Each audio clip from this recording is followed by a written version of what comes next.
Good afternoon, and thank you for joining us. Many of you are aware that a member of our university community, Tyler Gravitt, was injured in a fall early last Friday morning at University Hall. Tyler is a freshman from Madison. He remains in intensive care in the intensive care unit in the St. Louis Hospital. And I ask that you keep Tyler and his family in your thoughts and prayers. I would like to acknowledge several people in the audience today. Donna Mannering, member of the SIU Board of Trustees. Joel Fritzler, mayor of Carbondale and member of the staff in SIU's Office of Sponsored Projects Administration. Carbondale City Council person Lee Franeberger, Carbondale City Council person Don Monty, Carbondale City Manager Kevin Beatty, Dr. Tim Bellamy, President Shawnee Community College, and Dr. Michael Dreeth, President of John A. Logan College. Thank you for being here.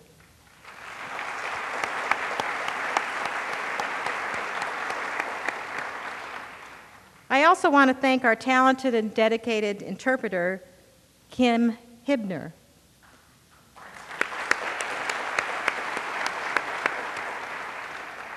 Let me begin by sharing with you an email we recently received from Mary Henderlight. Mary and her husband, Hunter, who are from Naperville, moved their freshman daughter into May Smith on August 15th. Here is part of what Mary had to say. From the moment we arrived, to loads of student and adult volunteers who moved all our daughter's stuff into the 15th floor, to the computer help we received in True Blood, to the bookstore, to the dining hall, and the cookout, nothing could have been better. Since our first visit to SIU last year, every encounter we have had has been personable, and perfect. We have been greeted, smiled at, asked if we had any questions, directed to, helped, laughed with, hugged, and thoroughly welcomed. It truly has been a pleasure. We feel really good about our daughter attending SIU. Mary added a PS to her email. Print a copy of my note, tape it beside your computer. When you get an email or a phone call that is difficult, reread my note. For every parent whose experience it may not be the best, there are hundreds of parents who do not think to write, but who have positive experiences like we did. We all know we have challenges, and I'll get to those, but I think that far too often we get so wrapped up in our work that we don't take a moment to sit back and be proud of what we are doing. I hope you find Mary's comments to be as inspiring as I did, and I want to add my thanks. Yes, for all the efforts during Saluki startup, but also for all that you do day in and day out. For the big things and the little things. What you do matters, and I truly appreciate your commitment and sacrifices. So, what is the state of our university? In my view, we're primed for success. I compare our situation to a marathon. Some of you know I run for exercise. I wouldn't call myself a runner, but I do get out there. Think of the annual river-to-river race for the dedicated runners in Southern Illinois. Each member of a team, and team is the key word, has a role to play. Helping the team complete the race, and completion is the key word here, requires significant preparation on the part of each runner. Together, the team members must plot a winning strategy, take that one into account the peaks and the valleys of the course, and cope with external circumstances that could impact their performance, such as headwinds. When all the pieces come together, the team achieves success. As I discuss many of the initiatives that we have put in place over the past year, I believe you will see that this is indeed a marathon, that we're going to experience peaks and valleys, that we are affected by external circumstances, and that it is up to us, working as a team, to bring all the pieces together to reach our goals. What you see on the screen are my goals, developed in concert with President Pichard and the Board of Trustees, which have anchored our work since I arrived in 2010. I'll discuss our progress in these areas today. Certainly, building enrollment focuses on both recruitment and retention strategies. Campus planning is important for our future, as is a strong leadership team. Financial stability must be a cause of ours, as is the community spirit that we bring to the campus. Our policies and procedures must guide our work. A strong advancement team is important to bring resources to the campus, and our buildings and grounds must support the living, learning environment that we're creating. So, goal number 1, student enrollment. Our results here are mixed. Throughout the summer, we were seeing increases in freshman applications and admissions. As our official enrollment report shows, however, freshman enrollment has dipped for the first time in 5 semesters. The blue line on this chart shows new on-campus students. The green line is on-campus transfer students. The purple line is off-campus transfer students, and the red line shows new off-campus students. We had a large increase in the freshman class last year, and we weren't able to sustain it this fall. Please keep in mind that in the 2 years prior to 2010, enrollment among first-time students fell by 12.9%. Since 2010, the number of new first-time students has increased by 2.6%. The official numbers we released yesterday show that overall enrollment did fall by 4.5%. No surprises here. We anticipated that based on the smaller junior and senior classes that reflect past enrollment declines and the dramatic drop in transfer students. Several additional factors are at work here, but before I detail those, I want to give a public vote of confidence to the staff of the enrollment management area. New best practice student recruitment programs and processes are in place, and our undergraduate admissions folks have devoted significant time and resources to boosting enrollment. We are sending fresh and exciting recruitment materials, more than 750,000 pieces, to a larger number of prospective students than ever before. For the first time, we are now reaching to students at the same time or ahead of peer institutions. We began recruiting efforts for fall 2013 last week, the earliest that has ever happened. We expect to reach 500,000 prospective students in this recruiting cycle. We're working more closely with more high schools and community college counselors than ever before. Remember, this is a marathon. We are doing many things right, and there clearly are signs that we are gaining momentum. 6 of our 8 colleges recorded increases in enrollment for new first-time students. Those colleges are science, business, education, and human services, engineering, liberal arts, mass communication, and media arts. Many individual programs also showed increases this fall. Total enrollment is up in the College of Engineering and Science. This reflects our focus on the STEM fields in our advertising and the tremendous emphasis that the faculty and staff in those colleges have put on recruitment of students and retention of students. Our international undergraduate population has increased by 16%. The offsets here are that we had significant drops in freshmen in our Center for Academic Success and in pre-major, which suggests that we are admitting more students who are more connected to our majors. Overall enrollment at the master's and doctoral student level is down from 2011.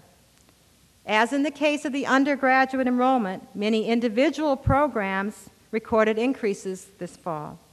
Unfortunately, there were dramatic drops in the master's level electrical and computer engineering program and in several education programs, which impacted overall numbers.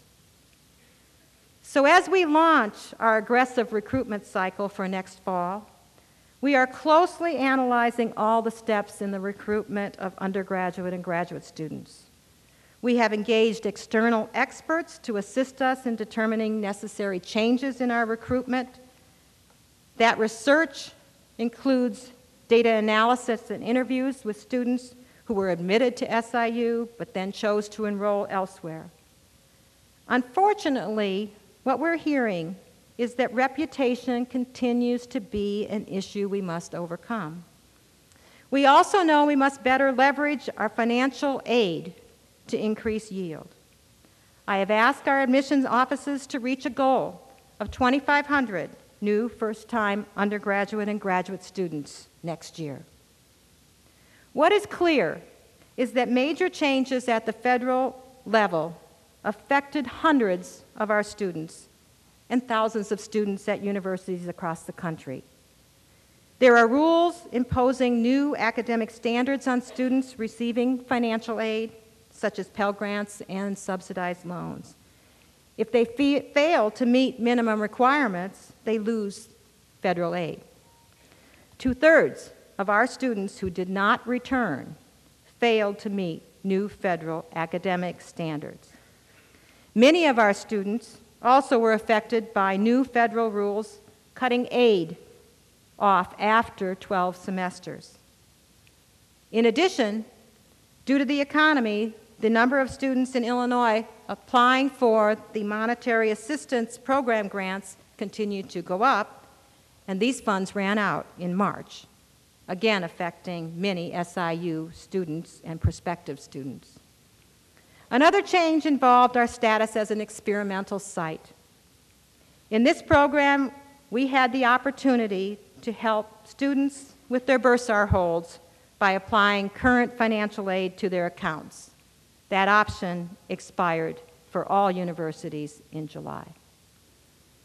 So the financial pressures on today's college students and their families are huge. When we discuss financial aid, we often talk about unmet need. That's the gap that remains after expected family contribution, or EFC, and financial aid are applied to the cost of attendance.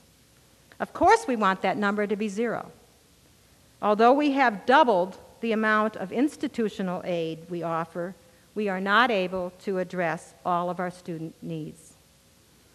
The expected family contribution has continued to go up, and as you see from the slide, that means that unmet need, or gap, has also grown. It has doubled in 3 years. The foundations of our university is to provide educational opportunity for all who desire it. That isn't happening, and at a higher rate every year. In response to the growing need, we have significantly increased our institutional aid. Prior to fiscal 2011, the university had $2.45 million in need-based institutional aid available.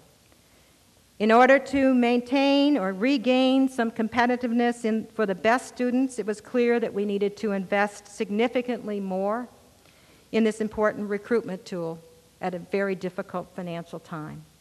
In fiscal year 11, we reallocated $500,000 in aid and added $2 million more in institutional aid specifically for Illinois students. That additional investment of $2.5 million has continued through fiscal 12 and the current year. In addition to fiscal issues, demographic issues continue to affect our enrollment. As you can see from this slide, the number of high school graduates nationally peaked in 2008. We are still several years away from an upswing. You can see what has been happening in Illinois high schools in this slide. We must recognize that the continuing precipitous drop in the number of high school graduates will not turn around in Illinois for another 6 years. We continue to be challenged by downturns in the enrollment from 2008 and 9 and 9 and 10 school years, highlighted in red on this chart. Those smaller classes are still working their way through. That fact remains that we are still better off than we were in 2010. However, our junior class is our smallest class and will be working its way through. The statewide decline in high school graduates is also reflected regionally. Only 2 of the 11 local high schools in southern Illinois showed enrollment increases from fall 10 to fall 11. Our region's community colleges have long been an important source of transfer students. However, after several years of growth, they too experienced enrollment declines, reflected in the light blue bars on this chart. Those declines contributed to our enrollment situation as the number of transfer students who enrolled at SIU, shown by the green line, fell by 13.5% to the lowest that has been in years. So added together, we're recruiting in a smaller pool of prospective students. That is all the more reason it is imperative that we employ better strategies and more aggressive recruitment programs. What you see listed on this slide are some of the prevalent myths that prompt us to invest in a data-driven, strategic, sustained recruiting and marketing initiative that has been severely lacking over the last decade. Studies were conducted, recommendations were made, but there was little or no follow-through. And if there's no factual information out there, people will make up whatever they choose to fill the void. As I've said many times before, we need to tell the real story about our university, the story of faculty and staff excellence and of student achievement. It's a compelling story that we must tell over and over again. We need to know more about what goes on in the minds of our prospective students, what goes into the decision-making for our prospective students. Based on the results of current and past research, we have work to do. Interviews with students who did enroll this fall and students who did not indicate the Party School reputation remains strong. Even a few students who did enroll called SIU's reputation, in quotes, bad. Some of those we interviewed also said that prospective students think our academic programs are not rigorous and described them as laid back. Unfortunately, there are those who do not consider SIU as the university for serious students. Let me emphasize, this could not be further from the truth, but that myth is out there. It's also a popular myth that we admit unqualified students. On the contrary, the ACT scores of our entering students have remained steady over the past 10 years. In fact, our average ACT is better than the state average. The average high school rank among this year's freshman class is up compared to 2011 and 10, as is the average high school GPA. The fact that these are trending higher is a very positive development, because high school GPA is the #1 predictor of college success. I also want to point out that our freshman class reflects our historic commitment to diversity. Students have joined our community from 20 countries. 37% of our students in the class of 2016 are African American, and 8.5% are Hispanic. We attract many highly qualified students, and that is why we have continued to expand the University Honors Program over the past 2 years. 2 years ago, enrollment in University Honors was 220. Today, it is 394. It is the fastest growing program on campus. Another fact is that our tuition and fees are the lowest among the 5 public research universities in Illinois. We are not overly expensive, but that does not negate the fact that families are stressed. Safety at SIU Carbondale is of vital importance. I am confident that public safety is a priority for the city of Carbondale because I work closely with the city staff and the Carbondale Police Department on significant safety issues, and we continue to partner to improve campus and community life. Specific to our campus, our statistics are on par with the average violent crime index for campuses of similar size across the nation, 62 per 100,000. Our statistics are far lower than the overall U.S. crime rate of 466 per 100,000. Our men and women in our Department of Public Safety do an outstanding job, and I want to thank them for their improvement and their commitment to the quality of campus life. But we all know that there is more that we could be and should be doing.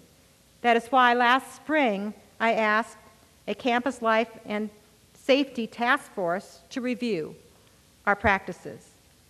After meeting throughout the summer, the group recently provided me with a thoughtful report and recommendations, which I will be sharing with the campus this fall. Among the key areas in the report are improved communications, university housing practices, student mentoring and life skill development, faculty and staff training, and university and community collaborations. We need to dispel perceptions about safety on campus and make those who live in our community feel safe. Dr. Rosemary Simmons, Director of the Counseling Center, and Dr. Joseph Schaefer, Professor of Criminology and Criminal Justice, served as co-chairs. My thanks to them and the 13 other task force members for their important work. We also must be responsible for federal and state mandates regarding campus safety. In the wake of the Penn State scandal, Illinois Governor Pat Quinn recently signed an executive order related to abused and neglected children. For the university community, this means that all faculty and staff are now considered mandated reporters if child abuse or neglect is suspected with a child up to the age of 17. This does not apply to those of college age. However, we do attract many younger children to campus, particularly our summer camps, and our training module will be available through our Human Resources Department. We will share that with you. We will all be asked to sign an acknowledgement of mandated reporter status. Another change we are making is related to the Federal Clery Act. It requires all institutions of higher education that participate in the Federal Student Financial Aid Program to disclose information about crime on their campuses and in the surrounding communities.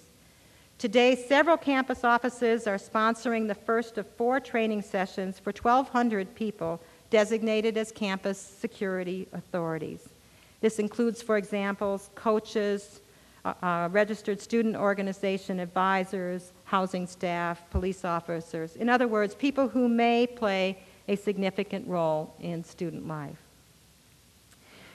We will hire a compliance person in the Department of Public Safety to work on a number of these critical issues, and clearly the 2 that I outlined are high on the list. And finally, we know our graduates are anything but dissatisfied. The most recent survey by our SIU Alumni Association shows that 89% of alumni would choose SIU again, and a 95% would recommend their alma mater to their prospective students. We must be cognizant of headwinds nationally and in Illinois.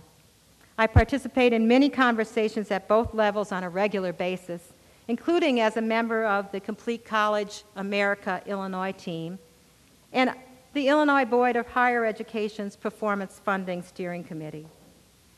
I participate to stay informed and to advocate for our university. We must contend with dwindling federal and state support, significant pension pressures, key changes to course delivery, demographic changes, economic malaise, healthcare reform, and the public debate over the benefit of an education we offer, to name but a few. I want to touch on just a couple of these in more detail. There's no shortage of doubters when it comes to the value of higher education. Obviously, we would not be here if we shared that perspective.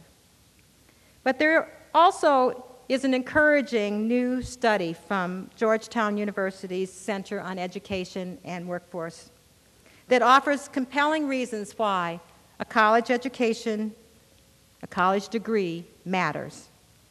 Perhaps why it is more important now than ever.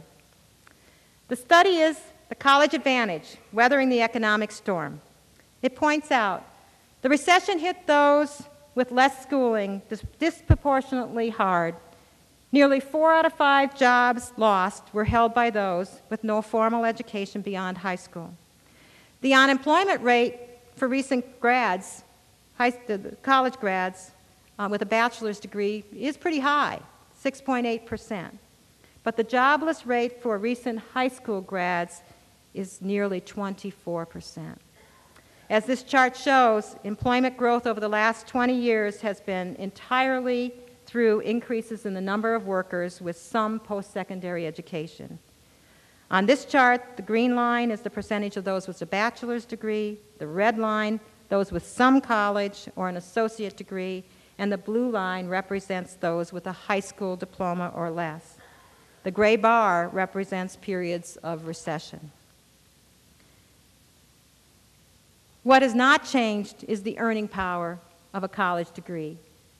The average earnings of someone with a bachelor's degree remain nearly twice as high as those of a worker with only a high school diploma.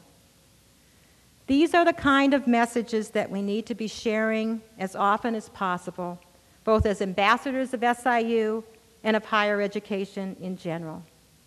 This is why we're here. This is why we work every day doing the little things and the big things. The Illinois' $83 billion and growing pension crisis will affect all of us and the institution. We have joined with leaders of other public universities to communicate our position to the governor and to the legislative leaders.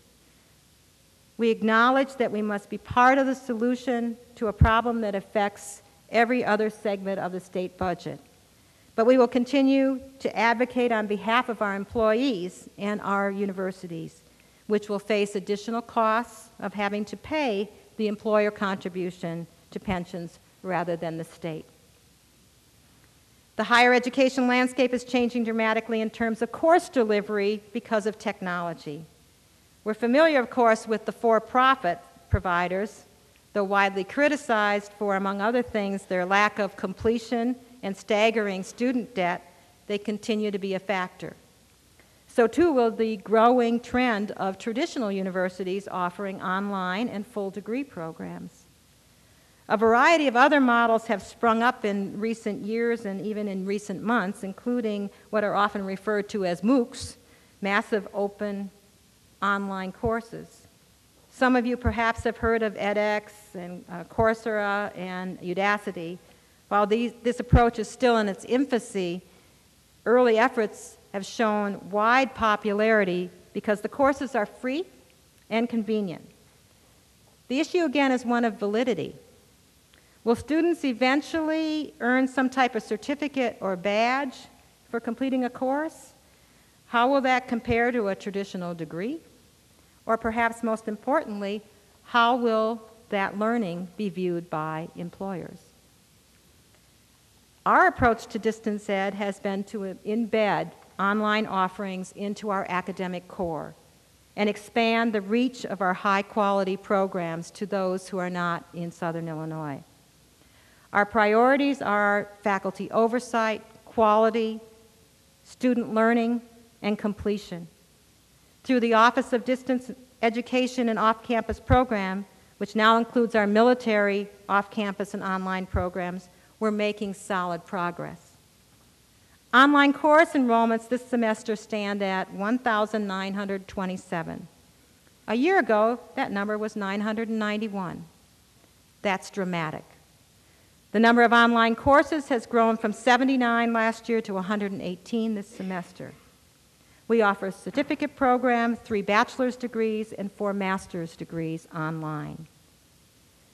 Revenues, which totaled $6 million last year, obviously also will grow with this fall's increase in enrollment. It's critical that we continue to devote the necessary resources to high-quality online and distance education. As we focus on changing perceptions and persuading students to enroll, we are also emphasizing student success and completion. That is the imperative of our university for the state and for the nation. The Complete College America Illinois team on which I serve is part of the overall national initiative. Our goal is to increase the number of adults with college degrees from the current 41% to 60% by 2025. At the current rate, only 49% of Illinois' adult population, or 3.3 million, will hold a college degree by 2025. To reach 60%, we need an additional 710,000 degrees. Our share of that at the SIU campus is 101 additional students each year for 14 years to help reach the 60% goal. We've been asked to do that through the Performance Funding Initiative. However, to reach our goal, we must reverse the trend of Illinois students going out of state for their education. As you can see on this slide, in 2010, only New Jersey exported more students than Illinois. More than half of our high school graduates enrolled in colleges in the border states of Iowa, Indiana, Wisconsin, Missouri, and Kentucky. We also must address our retention rate, which is well below our peers. And here again, many of the initiatives we have been putting in place over the past year or so are still in their infancy. There's no question that we have work to do, and I have established a goal for all of our college deans to raise retention by 2% in each year for the next 5 years. With a 10 percentage point gain in our retention rate, we will be on par with peer institutions. To reiterate my theme, we're primed for success, and there are many reasons I chose this as a theme today. Any discussion of student success needs to center on our university college. The University College helps our new students establish the foundation for success, not only in the first year, but also in their entire careers as Salukis. I want to mention just a few highlights of the exciting initiatives now in place, many of which have been developed behind the scenes, but are key elements of changing our campus culture. This semester, for the first time, all freshmen are required to take the Student Success course known as UCall 101. This helps students further develop the academic and personal skills they need, not only throughout college, but also throughout their careers. That's why we felt it was important to make the course mandatory. The UCall 101 course, for it to have its intended positive impact, students, of course, must attend. Enter the Saluki Peer Mentors. This new program has involved recruiting, hiring, and training 140 continuing students to connect with our first-year students. These mentors are establishing meaningful relationships with new students to help adjust them to college life, help them become fully engaged in the campus community, and yes, to make sure that our freshmen do attend the UCOL 101 courses. We've enhanced academic advising, expanded our tutoring services, and launched a comprehensive customer service training program. I'm excited about the plans to complete the 6th and the 7th floor of the Morris Library and use that space for expanded tutoring services. Plans call for flexible learning spaces with computer labs, tutoring, and small group student study areas, with the library serving as the campus's central learning hub.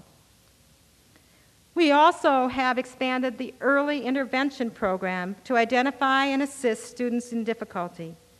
A new math placement system ensures students are placed in courses that match their skills, and the new hybrid approaches in use in several English and math courses are showing positive results. Last year, English Chair Michael Molino and faculty in the department created a pilot program focused on a small group of at-risk students in English 101 composition courses. The pilot program achieved remarkable results. The normal success rate in English 101 among Center for Academic Success students was 70%. The pilot success rate was 95%. Now, this fall, every section of English 101, all 107 sections, are employing the software and the teaching approach. An added benefit for students is that when they purchase the course textbook, they receive a 4-year subscription to the software. This year, the English department has partnered with the faculty and graduate assistants in curriculum and instruction, which has a companion reading course known as CI 112. Instructors and graduate assistants in both courses were trained on new software that complements teaching and learning. As Dr. Molino explains, the theory is that students with lower reading ability may do better in writing courses if they have a co-requisite course in reading. Using the same readings in both courses increases the amount of time that students spend working on reading comprehension. By hearing the same terminology and experiencing the same pedagogy in multiple sections, students will be better able to see the connection between the two subjects. Many of you will recall the math department has been using a hybrid approach in gateway courses. This includes greatly expanding mentoring and lab time in recent years. The introduction of a math placement test is designed to ensure our students are enrolled in proper courses, and during the first week of the semester, more than 1,000 students were pre-tested.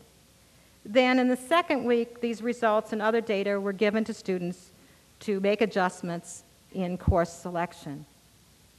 Math undergraduate program director Mary Wright, math faculty and staff from the math department and Center for Teaching Excellence then used the data to create student alert lists organized by college, completed with red, orange, yellow alert levels.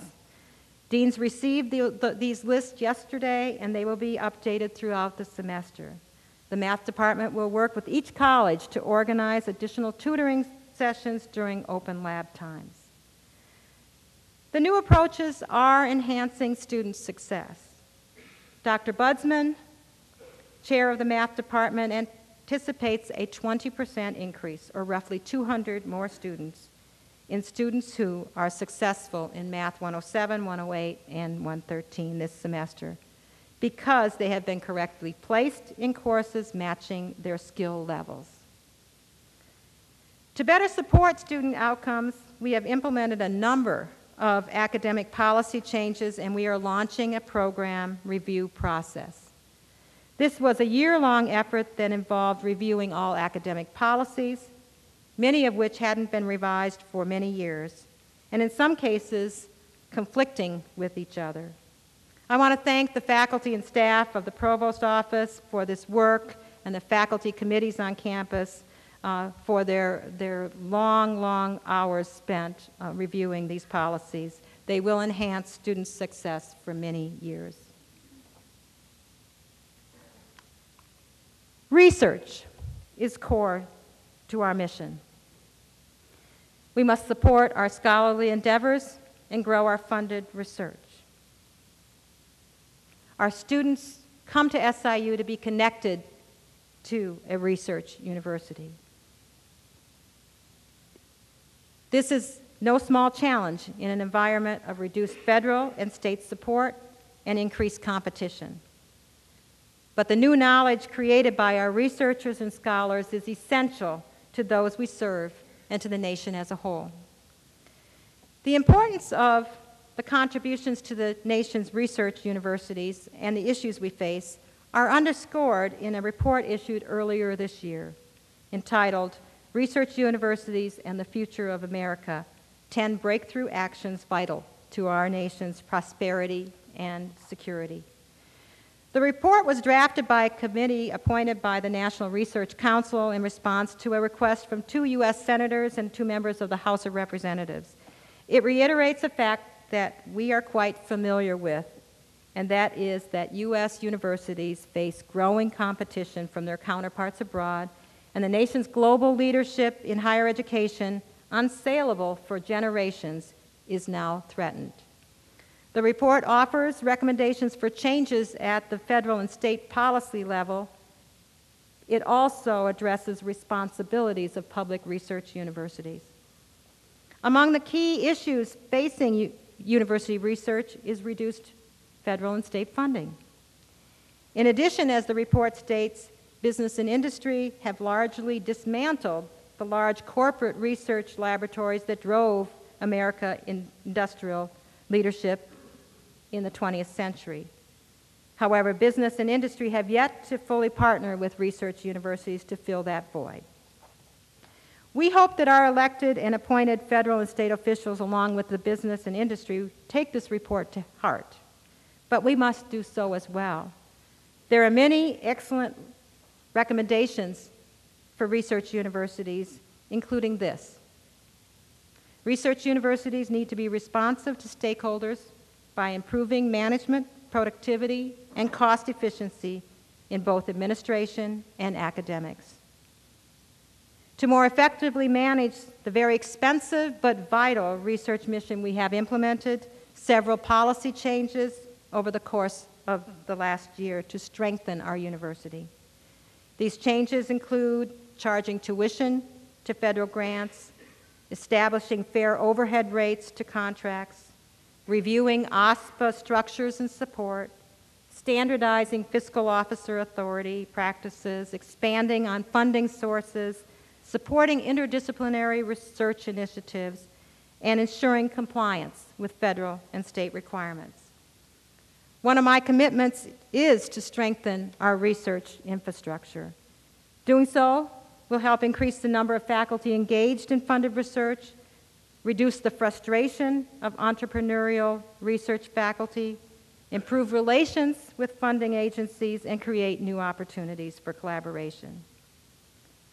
As we look ahead to completing the 6th and 7th floors of the library, we also are anticipating completion this winter of the relocation of shelving and books from the McClafferty Annex to the lower level of Morris Library. We will then convert the annex to a facility that will support interdisciplinary research. Equally important will be addressing improvements needed in existing campus labs. Many faculty members make significant contributions. That played a major role in the award of tenure this year to 36 faculty members and the promotion of 21 more to full professor. I'm also confident that the 43 new faculty members joining us this academic year will make significant contributions to our research enterprise. These men and women have outstanding credentials, including doctoral degrees from such institutions as the University of Texas, Temple, Duke, Harvard, University of Pittsburgh, and the University of California, Berkeley. Our list of research accomplishments is extensive. I want to share just a couple of examples. The Fisheries and Illinois Aquaculture Center received $1.7 million for continued research on Asian carp, led by Director James Garvey. The Cooperative Wildlife Research Lab continues to be a top graduate research and education program in wildlife ecology. It brought in more than $1 million in grants and contracts last year and currently supports nearly 30 graduate students. One of those students, Rachel Urbanek, was named Wildlife Student of the Year in 2011 by the North Central section of the Wildlife Society. Faculty from Cooperative Wildlife Research Lab are working internationally, including Assistant Professor Clay Nielsen, who has had projects in 5 countries over the past year. At the School of Medicine, Professor Kathleen Campbell has been awarded a $1.2 million grant for research into noise-induced hearing loss. Her research in this area has received more than $8.2 million in national and international funding and patent income. The School of Medicine is also working with Southern Illinois Healthcare and the Illinois State Cancer Registry on a critically important project in Southern Illinois. This collaborative study is exploring the cause of disparities in lung cancer treatment in 17 countries and the ways to address the issue. As we strengthen the research infrastructure, we're continuing to make structural and organizational changes to better support our students, faculty, and staff. We have consolidated many independent efforts across campus into one center for undergraduate research in the provost's office. This will create even greater opportunities for our graduates.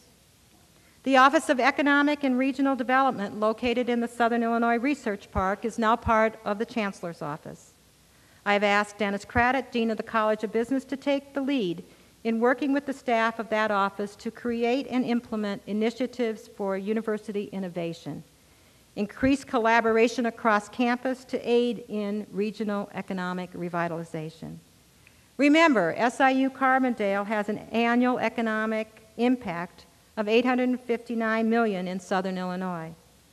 Our university is a significant driver of this region's economy, and we have a responsibility to create even greater economic opportunities.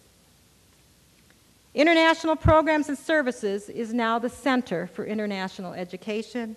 This more accurately reflects the work and expanded emphasis of this very successful program. After significant study, we have reorganized and in some cases relocated staff and workflow in human resources, payroll, procurement, and IT in order to achieve operational efficiencies. The Center for Academic Success and Pre-Major have been combined into one unit, exploratory students, with one director. We have closed the Ombuds office. This change reflects the declining need for this office with the expansion of duties and responsibilities of various other offices across campus. It will also lower administrative costs. This is an example of a difficult but necessary change we must make in the current fiscal environment. We've consolidated our multicultural efforts in one unit, the Center for Inclusive Excellence, to better serve our students. The center is hosting a meet and greet tomorrow from 4 to 6 in Woody Hall. I encourage you to stop by. We've also changed what was known as the GLBT Resource Center to the LGBTQ Resource Center, reflecting again the need to come to the 21st century. We have welcomed 4 new permanent deans. 2 highly respected faculty members are serving as interim deans. New directors are in place in many key areas, and we have been aggressively working to hire the next Vice Chancellor for Development and Alumni Services. It's important that we recognize that so many people are doing the work that so many more people used to do. I very much appreciate everyone's incredible dedication. When it comes to budget, we are fiscally sound. And we're much better positioned because we know where we are. The Chancellor's Planning and Budget Advisory Committee plays an important role in helping us to keep our fiscal house in order. We have been restructuring, reorganizing, and realigning in response to our budget circumstances. This is where we stand. This fall's lower overall enrollment created a projected decrease in tuition revenue of $3.8 million, effectively eliminating the gain we might have experienced from the tuition increase approved for this year. Enrollment affects more than tuition income, as our auxiliary departments and our other fee-funded areas will have to adjust their budgets as well to accommodate reduced revenues. Similarly, we have to make adjustments within the academic units, recognizing the changes in enrollments. Once we have examined the enrollment data, metrics being developed by the Chancellor's Planning and Budget Advisory Committee will be used to determine the final adjustments to individual colleges. Both the Carbondale campus and the School of Medicine are well aware of the impact of reduced state appropriations. Thankfully, we have worked together to hold down our expenditures, which will greatly assist in addressing this nearly $6.9 million reduction for Carbondale. Last year, we sought and gained approval for a 1% increase in salaries effective January 1. That expense was not built into last year's budget and must be addressed in our planning going forward. Similarly, we are requesting Board of Trustee approval for a 1% salary increase plan for this fiscal year. These two modest increases, important for recognizing our most significant aspect, our people, add more than $2.9 million to the Carbondale campus budget. Regular faculty promotions in 12 and 13 add another $1 million to be addressed. And finally, we have significant need to increase institutional support, as I mentioned before, for scholarships and financial aid, critical to attracting more high-qualified students. Allocating $750,000 to this effort will bring us closer to the levels of our competitors, but more institutional aid is necessary to help achieve desired results. I'll come back to this shortly. In addition to a reduction of $2.5 million in regular state appropriations, the School of Medicine has been dealt an additional blow through elimination of the $2.5 million Excellence in Academic Medicine state grant. Healthcare reform requirements are changing the landscape of healthcare delivery, which have a yet to be determined financial impact on our operations. The School of Medicine must also fund their salary increases. Other issues to consider include the new Transportation Education Center is operational. However, the estimated cost to operate and maintain that huge building are expected to be between $750,000 to $1 million. Next year, we must prioritize the funding for a 2% salary increase, July 1. And the pension crisis is not resolved.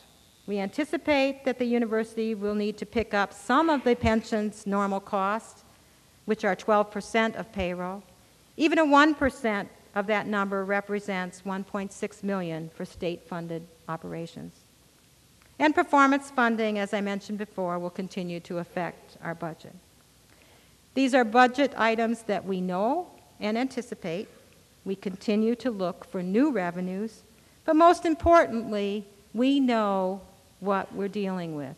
We're not just standing back wondering what's going to happen. We know that the significant number of retirements this summer means many vacant positions, and I very much appreciate the additional work. But the reality is those unfilled positions, as has been the case since the hiring freeze, help us address our budget challenges.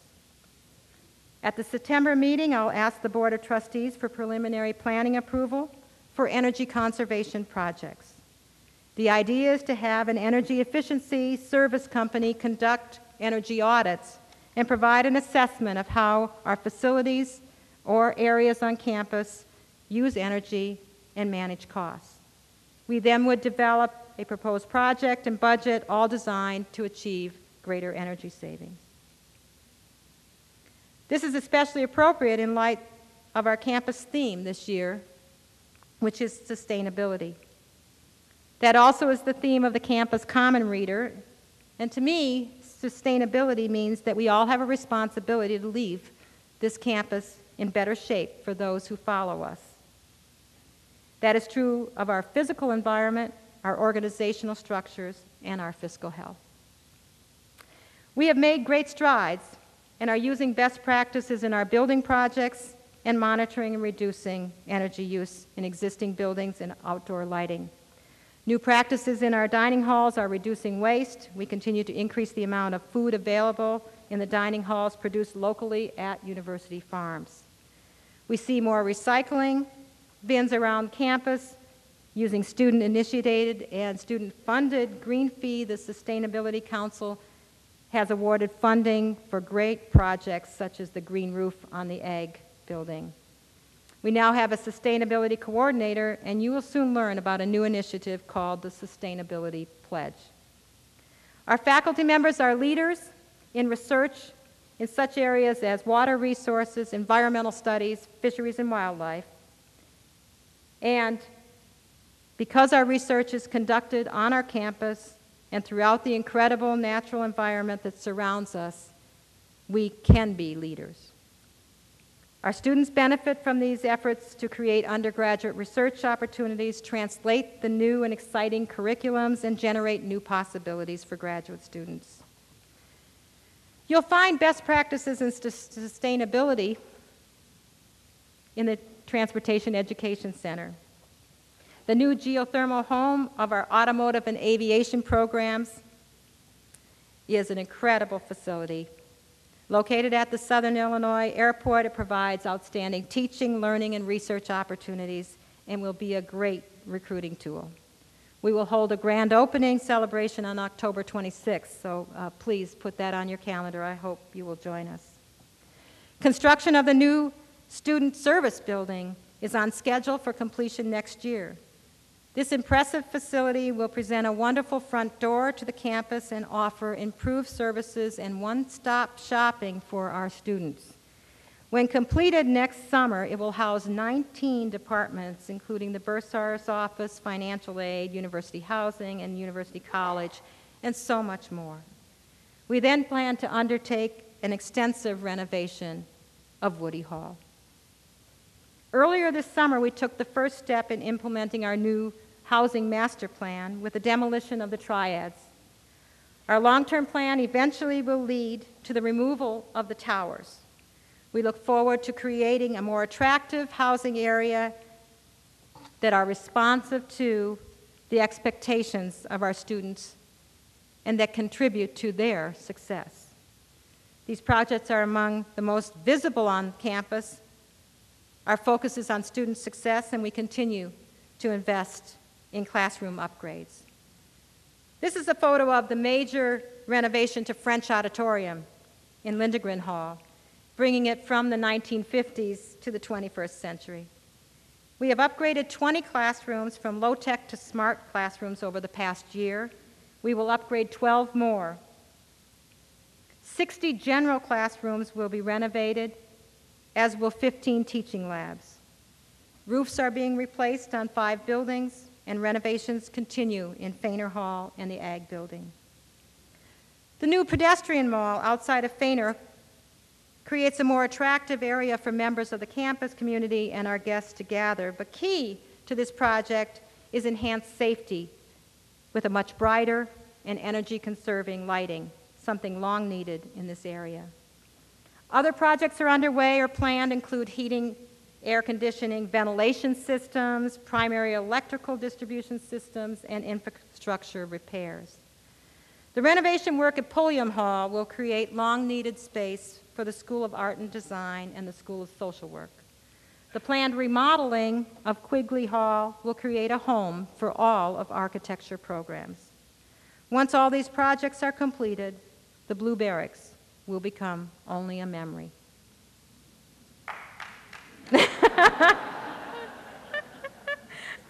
With the release of $2 million, the planning money from the State Capitol Board, we're designing the addition and the remodeling renovations of the communications building. Pending the release of the construction funds, we hope to put shovels in the ground in July of 2013.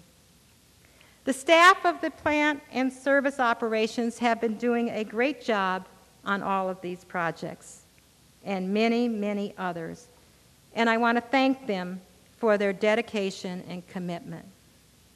I want to also give a shout out to the grounds crew, which continues to do an incredible job with the appearance of the campus. We also are pursuing an aggressive program designed to upgrade our information technology infrastructure, and I appreciate the hard work of the IT staff.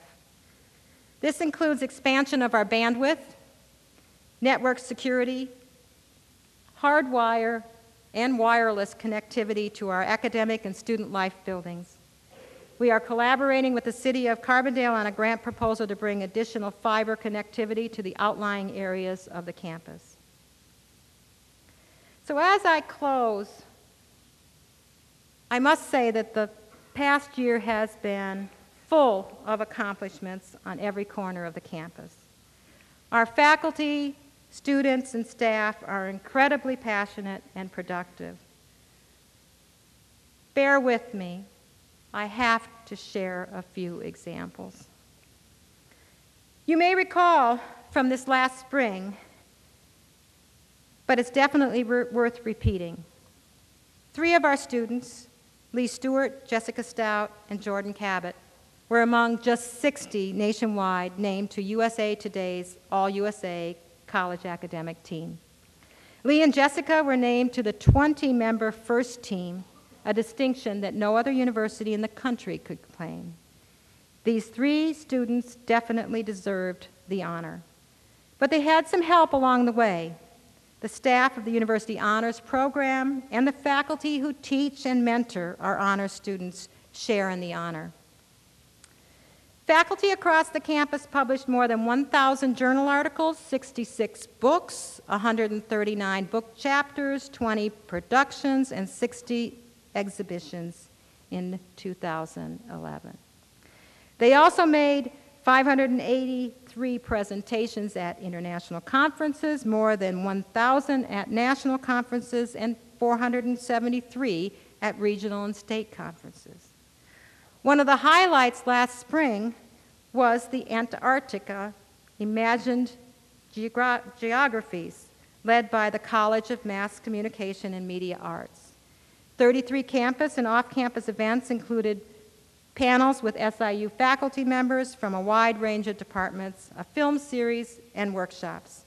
Guest speakers informed us about how the Antarctic-based scientists assist us in understanding climate change, what it is like living in the Antarctic, and many other aspects. Similar projects are scheduled this year. From 2011 to July of 2012, our students volunteered more than 38,000 hours of service to assist 60 nonprofit organizations. Many of you helped friends and neighbors in Harrisburg in the aftermath of the February 29th tornado. The Center for Service Learning and Volunteerism coordinated our response, and what a response it was. You contributed enough non-perishable food, personal and household items to fill more than 65 boxes, and more than 150 students and a dozen faculty and staff contributed more than 1,000 hours of service. It's really outstanding community service. The tragedy of that tornado and its aftermath are captured in this book produced by the School of Journalism. Proceeds from the sale, 4:56 a.m., are being donated to the ongoing recovery efforts in Harrisburg and Ridgeway. We just learned that well over $10,000 has already been raised and above the cost of the printing of the book.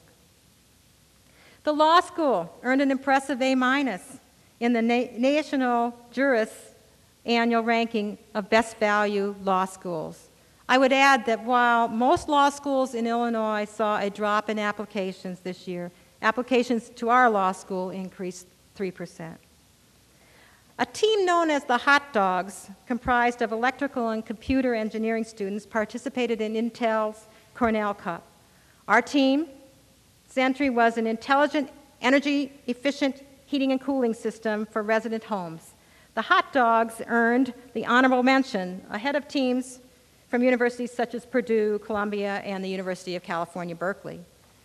The Black Resource Center, part of the Center for Inclusive Excellence, has introduced the Black Male Initiative this year. It is designed to facilitate and provide intensive, regular, and after-hour programming to meet co-curricular needs of our Black male students.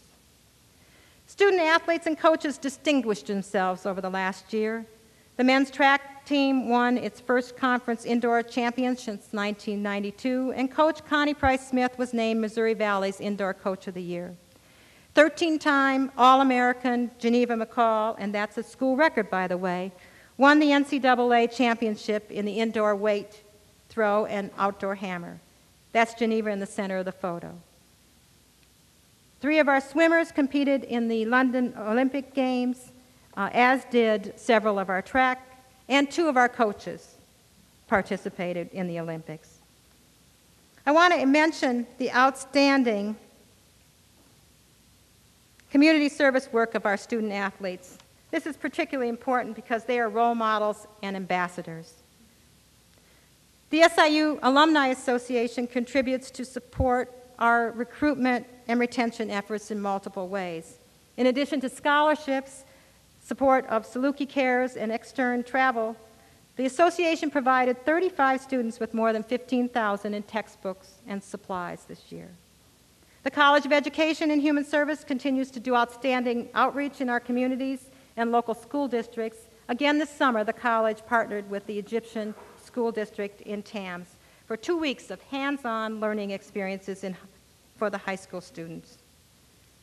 Collaboration is also at the heart of the National Hazards Research and Migration Group, headquartered in the Geology Department. It is funded by multiple federal and state agencies and private organizations, and projects have included development of hazard migration plans for more than 40 Illinois counties. The group is also working with Olive Branch in Alexander County in its efforts to rebuild a flood-resistant community following massive flooding in 2000. I know some of you are aware that we have switched vendors for our beverage and snack machines around campus. Our new pouring rights agreement with Pepsi Mid-America of Marion creates exciting new opportunities to better support our students over the course of the next 10 years. This exclusive beverage program results in significant revenues that will be directed toward a Chancellor's Excellence Scholarship Fund. These scholarships will be used to grow our enrollment by attracting high-achieving students to SIU. A huge thank you to our staff in securing this important contract. So the changes we've been making and that can continue to make are preparing us for the challenges that lie ahead, many of which I've described today. Our strategic plan, which is nearing completion, will guide us in the next decade. The newest version is posted on my website, and we will accept comments for the next month. I also plan to schedule weekly listening sessions with members of the campus community to ensure that everyone has an opportunity to be part of the conversation. It is essential that we continue working together to change the culture of our university, because we can't go back to the way things were.